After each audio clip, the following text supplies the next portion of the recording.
أصحاب السفينة وجعلناها آية للعالمين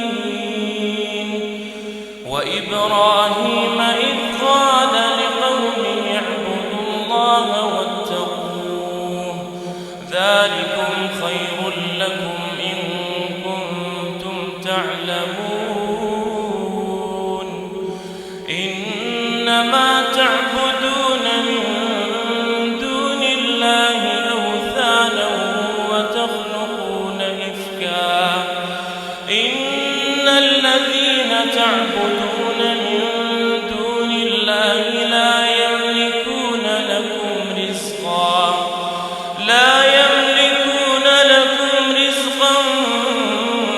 فابتغوا عند الله الرزق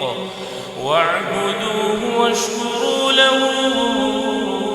إليه ترجعون وإن تكذبوا فقد كذب من قبلكم وما على الرسول إلا